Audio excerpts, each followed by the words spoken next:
into the flow of a day. So what does that look like? Well, let's start with the morning, right? The morning can't start until you get a good night's sleep, really. So I know. The morning really starts in the evening with the time you go to bed. But we'll start in the morning. Our children get up at a certain time, right? Or in certain cases, I wake my child up at a certain time. Well, honestly, there's a lot to be said. I've yet to see a study on this, so I almost feel like I should do it. But are children that wake up independently have a different ownership of their day than children that don't? Now, if you think about that from a simple, if I have my alarm and I independently own my morning by turning that alarm off, getting up, and going into the shower, my energy of how I approach the day after day after day after day is very different than I'm not interested in getting myself up. I would rather have someone else do it because it's easier. Because it's typically the reason, right? It's easier. Now, that can say a tremendous amount within the child's own value of what they want out of their day. Okay, so I always frame it that way. Why? That's executive function 101. How do I get up? Right? Am I getting up with 5 minutes to spare? Or am I getting up with a sense of calm and purpose? And there's a flow to my day. Right? Now that flow is your expectations, not theirs yet. Right? Because most of us know what would happen if we give our children full reign of the morning. They may miss the bus. They may not even go to school. So we have to give them the roadmap, right? And clearly define the expectations. So there's an upstairs flow to the morning. There's a downstairs flow to the morning, typically, right? If there's one house, there's a bedroom and a bathroom flow to the morning, and then there's a kitchen flow to the morning.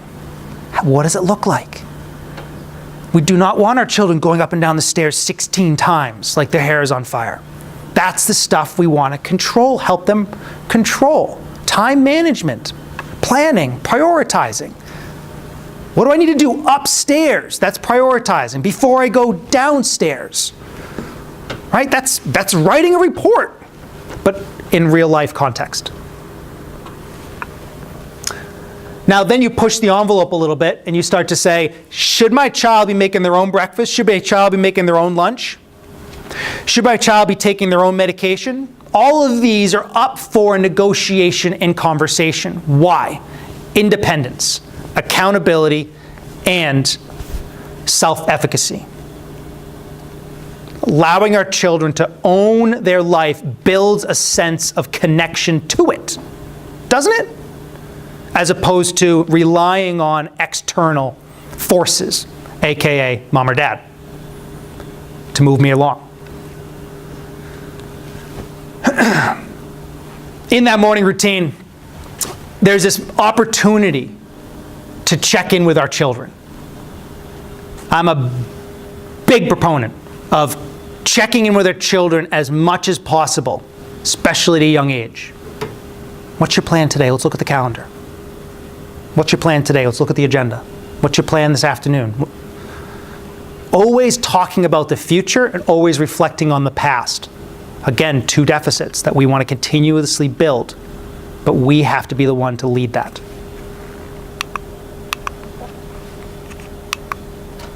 Afternoon, evening. Again, just another flow of the day. Let's pretend the school takes care of that part of the day, so we won't really focus on that. But when they come home, they use their calendar, and with your conversation, meaning let's check in about your afternoon, and define 2 time periods, study time and free time, because that's really all that matters. By the way, free time is when extracurricular activities take place, right? If you have a student athlete in your family, they give up game time. They give up video game time. They give up social media because they want to be a student athlete. If they want to be a gamer, then they have to give up being an athlete. It's a really cool conversation when you start to put that in perspective. They have 2 time periods in their afternoon. Study time, free time. Oh, by the way, you have a 4-hour hockey game. There goes your free time, right? But it's important to recognize that. Sports schedule versus study time, chores, dinner time, free time. At the evening part of the day, I start to talk about routers turned off. Who locks their door at night? Yeah, right? That was what we were trained to do. Like, we watched our parents do it, right? Did your parents turn off the router too before you went to bed?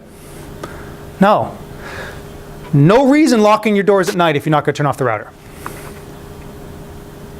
Because your kids can go anywhere on the planet once you go to bed.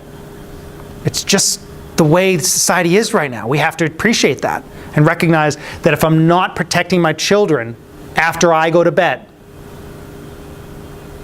then what am I doing? Other parents, collect all screens. Define that time. Collect all the screens, because some parents like to have the router on after the kids go to bed because that's when they watch their favorite shows. Absolutely. So collect all screens. Now, children actually appreciate that. If you haven't tried it yet, they appreciate that someone is giving them permission to unplug, because they don't want to tell their friends, I'm not available, when they want to get a group Skype session going at 11:30, when all they really want to do is go to bed. So they really do appreciate that. Reflect on the next day. Again, the deficits, planning ahead, looking at what's coming up. What's your plan for the next day? And then lights out, what is that time? Teaching time management. It's not their skill. It's their deficit. It is up to you. It's up to us to teach it. Unfortunately. Weekends. Weekends should not be downtime as we think of it. It should be continued opportunities to have conversations around study time, free time.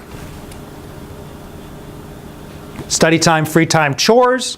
What is your sports schedule? What do you need from me this weekend to make sure that you are getting to your sports schedules? And then Sunday night, family time, check in, plan the week. Future planning.